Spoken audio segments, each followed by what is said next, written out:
الحمد لله نحمده ونستعينه ونستغفره ونؤمن به ونتوكل عليه ونعوذ بالله من شرور أنفسنا ومن سيئات أعمالنا من يهده الله فلا مضل له ومن يضلله فلا هادي له ونشهد أن لا إله إلا الله وحده لا شريك له ونشهد أن سيدنا ونبينا ومولانا محمدا عبده ورسوله صلى الله تعالى عليه وعلى آله وأصحابه وبارك وسلم تسليما كثيرا كثيرا.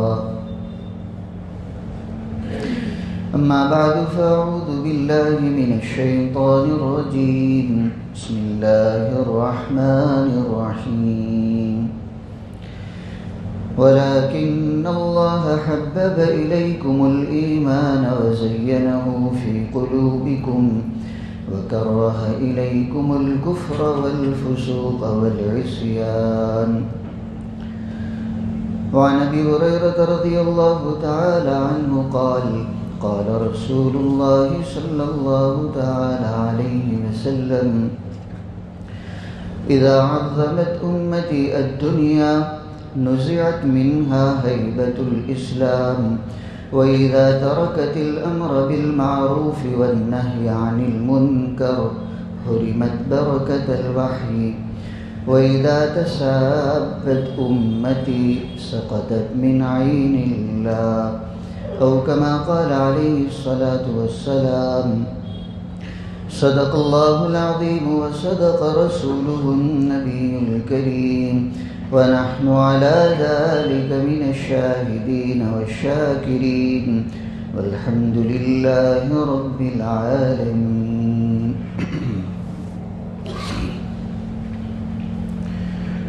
حضرت ابو ہریرہ رضی اللہ تعالیٰ عنہ کی یہ روایت جو 3 اجزاء پر مشتمل ہے،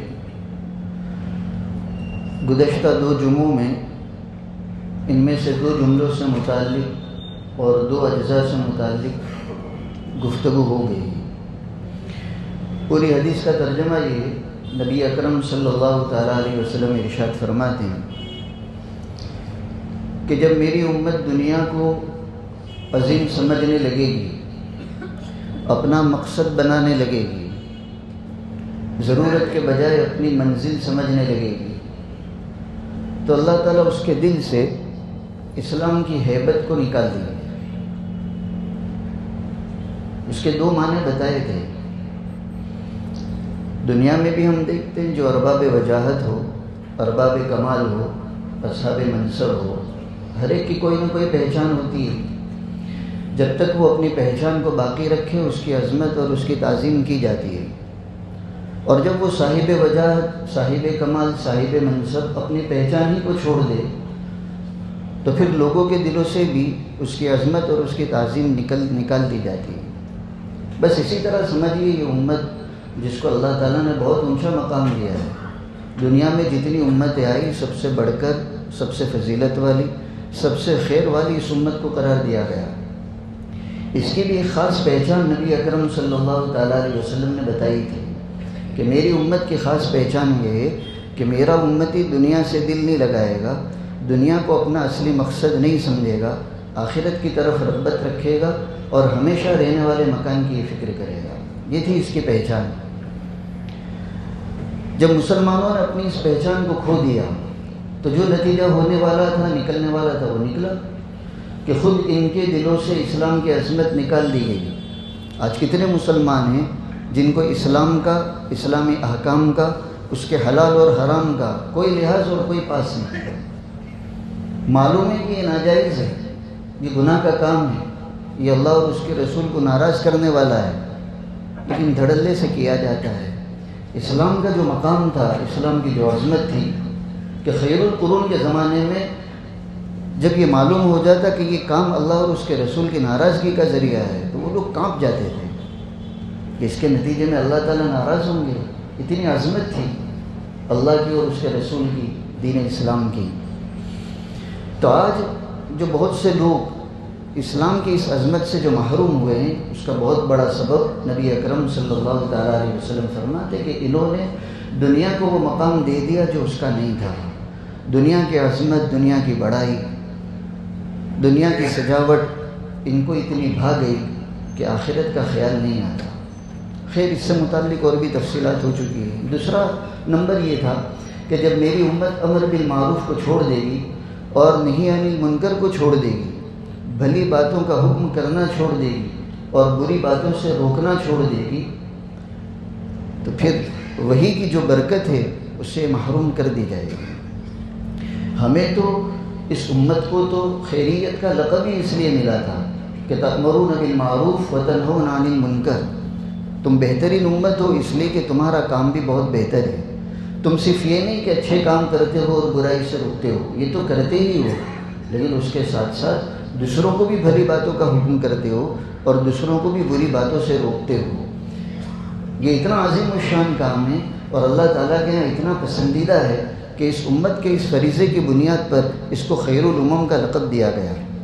نبی اکرم صلی اللہ تعالیٰ علیہ وسلم فرماتے جب میری امت اپنے اس اہم فریضے کو چھوڑ دے گی، بھلی باتوں کا حکم کرنا چھوڑ دے گی، نہ اپنے بچوں کو کر رہی ہے بھلی باتوں کا حکم، نہ اہل و عیال کو، نہ پڑوسیوں کو، نہ محلے والوں کو، نہ دوسروں کو، اور بری باتوں سے روکنا چھوڑ دے گی، تو پھر وہی کی جو برکت ہے اس سے محروم کر دیا جائے گا۔ بتا دیا گیا تھا وہی کی برکت یہ ہے، نمبر 1 قرآن اور حدیث کا فہم، نمبر 2 قرآن اور حدیث پر عمل، نمبر 3 قرآن اور حدیث میں جو وعدے بیان کیے گئے، جو بشارتیں سنائی گئی اس کا یقین، اور جو وعیدیں سنائی گئی اس کا خوف۔ یہ 3 برکتیں علماء نے لکھی ہیں۔ آج آپ دیکھ لیجیے، جب امر بالمعروف اور نہی عن المنکر کا فریضہ چھوڑ دیا گیا، گناہ کے کام اپنی آنکھوں سے دیکھ رہے ہیں، ہو رہے ہیں، گھر کے لوگ کر رہے ہیں، ماتحت لوگ کر رہے ہیں، لیکن گھر کے بڑے کے چہرے پر کوئی اثر نہیں آتا، کوئی تغیر نہیں آتا،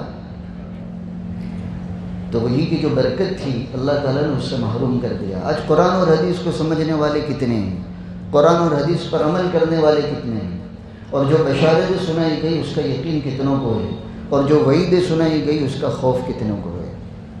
اگر یقین ہو قرآن اور حدیث کے وعدوں پر کہ ان نیکیوں کے نتیجے میں اللہ تعالیٰ جنت دیں گے، ان اعمال کے نتیجے میں اللہ تعالیٰ کی رضامندی اور خوشنودی نصیب ہوگی، تو ہر مومن بڑھ چڑھ کر اس کی طرف لپکتا۔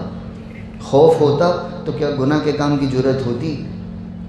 جس قرآن اور حدیث میں گناہوں پر سخت وعیدیں سنائی گئی، اللہ تعالیٰ کی ناراضگی اور جہنم کی وعیدیں سنائی گئی، اگر اس کا جیسا یقین ہونا چاہیے تھا تو اگر ہوتا تو پھر کون مسلمان اللہ کی نافرمانی کی طرف سبقت کرتا اور آگے بڑھتا؟ لیکن بات وہی کہ وہی کی برکتوں سے محروم کر دیا گیا، امر بالمعروف اور نہی عن المنکر کے ترک کی وجہ سے۔ اور بھی تفصیلات تھی جو گزشتہ مجالس میں سنائی گئی۔ اخیری جز باقی تھا جس کو آج بیان کرنا ہے۔ تیسرا جز نبی اکرم صلی اللہ تعالیٰ علیہ وسلم نے یہ بیان فرمایا کہ وَإِذَا تَسَابَّتْ أُمَّتِي سَقَطَتْ مِنْ عَيْنِ اللَّهِ، جب میری امت آپس میں ایک دوسرے کو گالی گلوچ کرنے لگے، جس کے پہلے عامتاً جھگڑے کی نوبت آتی ہے، آپس میں جھگڑنے لگے اور جھگڑنے کے نتیجے میں ایک دوسرے کو گالی گلوچ کرنے لگے، تو سقطت من عین اللہ، اللہ تعالیٰ کی نگاہوں سے وہ گر جاتی ہے، اس کا مقام ختم ہو جاتا ہے۔ کتنی سخت وعید ہے کہ گالی گلوچ کرنے کے نتیجے میں آدمی اللہ تعالیٰ کے یہاں اپنا مقام کھو دیتا ہے۔ اب مقام دینے والے، عزتوں سے نوازنے والے، سربلندی پر پہنچانے والے وہ تو اللہ تعالیٰ ہیں، ان کے قبضے میں ہیں۔ کسی کو عزت دینا، کسی کو ذلیل کرنا، کسی کو نوازنا، کسی کو محروم کرنا۔ اب اگر میں اور آپ اور امت مسلمہ وہ کام کرے جس کے نتیجے میں ہمارا مقام اللہ کی نگاہوں میں گر جائے، تو پھر کیسے عزت نصیب ہوگی، کیسے سربلندی نصیب ہوگی؟ ظاہر ہے پھر ایسی امت کا تو حال یہی ہوگا کہ ٹھوکریں کھانی ہیں، ذلتی اور رسوائیوں کو اٹھانا ہے۔ یہ گالی گلوچ، ایک دوسرے کو برا بھلا کہنا، گالی گلوچ کرنا، اسلامی کلچر میں اس کی اجازت ہی نہیں دی گئی۔ یہ تو جاہلیت کا شعار تھا۔ نبی اکرم صلی اللہ تعالیٰ علیہ وسلم سے پہلے کا جو دور ہے جس کو جاہلیت کا دور کہا جاتا ہے، اس زمانے کا شعار تھا کہ ایک آدمی دوسرے کو آسانی سے برا بھلا کہہ دیتا تھا، گالی گلوچ کر لیتا تھا، جان اور مال پر حملے کر دیتا تھا۔ نبی اکرم صلی اللہ تعالیٰ علیہ وسلم کی بعثت پر آپ نے جاہلیت کے شعاروں پر اور جاہلیت کی عادتوں پر جو ضرب کاری لگائی ہے اس میں ایک گالی گلوچ کے بولنے پر بھی لگائے۔ ایک صحابی حضرت جابر ابن سلیم رضی اللہ تعالیٰ عنہ، امام ابو داؤد نے ان کا یہ قصہ تفصیل سے ذکر کیا ہے۔ ان کی جب پہلی ملاقات نبی اکرم صلی اللہ تعالیٰ علیہ وسلم سے ہوئی، یہ تو پہچانتے بھی نہیں تھے، ایمان لے آئے تھے لیکن کبھی زیارت کا اور نبی اکرم صلی اللہ تعالیٰ علیہ وسلم کی ملاقات کا شرف حاصل نہیں ہوا تھا، یہ پہلا موقع ہے۔ تو جب ان کو پتہ چلا کہ جس نبی پر ہم ایمان لائیں یہی نبی آخر الزماں ہیں، تو آپ کی خدمت میں حاضر ہوئے اور انہوں نے درخواست کی، عہد الیہ یا رسول اللہ، کہ اللہ کے رسول مجھے کچھ نصیحت کیجیے۔ اب یہ دیکھیے، یہ وہ شخص ہے جس کی پہلی ملاقات ہو رہی ہے نبی اکرم صلی اللہ تعالیٰ علیہ وسلم سے، اور وہ درخواست کر رہا ہے نصیحتوں کا کہ کچھ نصیحتیں کر دیجیے جس کو میں اپنے پلے باندھوں اور زندگی بھر اس پر عمل کروں۔ آپ نے 5-6 نصیحتیں کیے، اس میں پہلے نمبر پر آپ نے یہ نصیحت کی، لا تسبن احدا، کسی کے ساتھ گالی گلوچ مت کرنا۔ یہ تو دنیا ہے، آدمی کے مزاج کے خلاف چیزیں پیش آتی ہیں، خفگی ہوتی ہے، ناراضگی ہوتی ہے، کبھی بیوی پر، کبھی بچوں پر، کبھی رشتہ داروں کے ساتھ، کبھی پڑوسیوں کے ساتھ، کبھی تجارتی لائن میں، تو دنیا ہے۔ لیکن شریعت نے یہ نہیں بتایا کہ آپ اگر خفگی کی حالت میں ہیں، ناراضگی کی حالت میں ہیں، تو آپ اپنی خفگی اور ناراضگی کو دور کرنے کے لیے زبان سے جو چاہے بولیے، گالی گلوچ کیجیے، جیسا آج کل کا مسلمان کر رہا ہے۔ ذرا سی ناراضگی ہو گئی کسی پر، کسی ماتحتی سے کوئی غلطی ہو گئی، بس جو منہ میں آیا وہ بولنا ہے، چاہے جس کو گالیاں دی جا رہی ہے وہ ہمارا بیٹا ہو، چاہے وہ ہمارا رشتہ دار ہو، بھائی ہو، اور بعضے تو اتنے جری ہیں کہ ماں باپ تک کو گالی دینے سے گریز نہیں کرتے۔ یہ اسلامی کلچر نہیں ہے، شریعت نے بالکل اس کی اجازت نہیں دی۔ نبی اکرم صلی اللہ تعالیٰ علیہ وسلم کی تعلیمات تو یہاں تک ہے، روایت میں آپ علیہ الصلوۃ والسلام فرماتے، لا تسبوا الدیک فإنہ یوقظ للصلاۃ، مرغ جو رات کے آخری پہر میں آواز نکالتا ہے، حضور فرماتے اس مرغ کو بھی گالی مت دو، برا بھلا مت کہو۔ اس زمانے میں تو چونکہ لوگ جلدی سونے کے عادی تھے، آج تو تہذیب بدل گئی، رات دن سے اور دن رات سے بدل گیا، رات کا کافی حصہ بیداری میں گزارا جاتا ہے، اور جب اللہ کے نیک بندوں کے اٹھنے کا وقت ہوتا ہے تب عوام سونے میں مشغول ہوتی ہے۔ لیکن پہلے یہ دور نہیں تھا۔ نبی اکرم صلی اللہ تعالیٰ علیہ وسلم کی جو تعلیمات تھی کہ عشاء کے بعد اگر کچھ ضرورت ہوتی تو لوگ بات کرتے ورنہ جلدی سوتے، اس کا نقد فائدہ یہ ہوتا تھا، جلدی سونے کے نتیجے میں جلدی اٹھنے کی سعادت ملتی تھی۔ تو خیر کچھ لوگ جو کبھی کسی وجہ سے دیر سے سوئے، اب مرغ آواز دے رہا ہے تو ان کی نیند میں خلل آتا تھا، تو وہ غصے کے مارے اس مرغ کو برا بھلا کہتے تھے، اپنی زبان سے فاحش جملے نکالتے تھے۔ نبی اکرم صلی اللہ تعالیٰ علیہ وسلم کو جب اس کی اطلاع ملی کہ ایسا ہو رہا ہے تو آپ نے باقاعدہ یہ ہدایت دی، یہ تعلیم دی کہ لا تسبوا الدیک، مرغ کو بھی برا بھلا مت کہو، وہ تو کتنا اچھا کام کر رہا ہے، تم کو نماز کے لیے بیدار کرتا ہے۔ علماء تو یہ کہتے ہیں کہ یہاں ایک مسلمان کو سبق یہ لینا ہے کہ ایک مرغ جو حیوانات سے تعلق رکھتا ہے، انسان نہیں ہے، وہ اللہ تعالیٰ کی مخلوقات میں سے حیوانات سے تعلق رکھنے والی مخلوق ہے، جب اس کو گالی دینے تک کی اجازت نہیں دی گئی تو پھر اشرف المخلوقات انسان، اور انسان میں بھی اگر وہ ہمارا رشتے میں ہے، رشتہ دار، اور اس میں بھی خاص کر اگر وہ بڑا ہے، عمر میں بڑا ہو، مرتبے میں بڑا ہو، اگر اس کو گالی دی جائے گی تو شریعت میں کیسے اس کو گوارا کیا جائے گا؟ یہ بہت سخت گناہ کا کام ہے۔ نبی اکرم صلی اللہ تعالیٰ علیہ وسلم کا ارشاد ہے، سباب المسلم فسوق وقتالہ کفر، صحیح بخاری کی روایت ہے کہ کسی مسلمان کو گالی گلوچ کرنا، کسی کو گالی دینا، یہ فسق ہے۔ فسق بڑے گناہ کو کہتے ہیں، اللہ تعالیٰ کی ناراضگی دلانے والے کام کو کہتے ہیں۔ تو حضور فرماتے کسی کو گالی دینا یہ معمولی مت سمجھو، بس خفگی ہو گئی، ناراضگی ہو گئی، گالی کے جملے بول دیے، اور چہرے پر اور بالوں میں جوں تک نہیں رینگتی، نہیں، تمہارے اس چند جملوں کی وجہ سے تم نے اللہ تعالیٰ کی ناراضگی کو مول لیا، یہ بڑا گناہ کا کام ہے۔ خود آپ علیہ الصلوۃ والسلام کی زندگی، ادب المفرد میں امام بخاری رحمۃ اللہ علیہ نے روایت نقل کی، حضرت انس اس کے راوی ہیں، حضرت انس فرماتے لم یکن النبی صلی اللہ علیہ وسلم فاحشا ولا لعانا ولا طعانا ولا سابا او کما قال، کہ آپ علیہ الصلوۃ والسلام کی حیات طیبہ، آپ کے پاکیزہ اخلاق، آپ فحش جملے اپنی زبان سے نہیں نکالتے تھے، بے حیائی کی باتیں آپ اپنی زبان سے نہیں کرتے تھے، لعن طعن اپنی زبان سے نہیں کرتے تھے، اور ولا سابن کسی کو گالی اپنی زبان سے نہیں دیتے تھے۔ اور خود حضور نے اپنے صحابہ کو یہ تعلیم دی۔ ایک مسلمان کی کیا شان ہے، آپ فرماتے لم یکن مسلما فاحشا ولا لعانا ولا طعانا ولا بذیا او کما قال، کہ ایک مسلمان فاحش گفتگو کرنے والا نہیں ہو سکتا، لعن طعن کرنے والا نہیں ہو سکتا، گالی بکنے والا نہیں ہو سکتا۔ تو ہمیں جائزہ لینا چاہیے۔ آج ہم اپنے آپ کو مسلمان کہتے ہیں، امت مسلمہ ہونے پر، نبی آخر الزماں کی امت ہونے پر فخر ہے، لیکن انہوں نے جن کو مسلمان کہا تھا، کیا آج ہم اس لائق ہے کہ مسلم کا لقب ہمیں دیا جائے؟ حضور تو فرماتے کہ مسلمان گالی گلوچ کرنے والا نہیں ہوتا، اور آج کا نوجوان تو گالی کے بغیر رہتا نہیں۔ آج کا مسلمان گالی بغیر بولے بغیر اس کی زندگی نہیں گزر رہی۔ سوچنے کی ضرورت ہے۔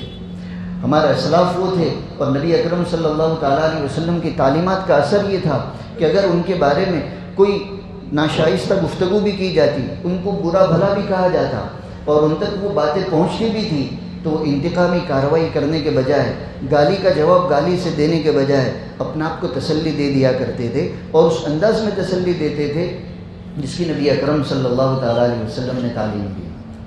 حضرت ام دردہ رضی اللہ تعالیٰ عنہ، حضرت ابو الدرداء جو صحابی رسول ہے، مشہور صحابی، ان کی بیوی،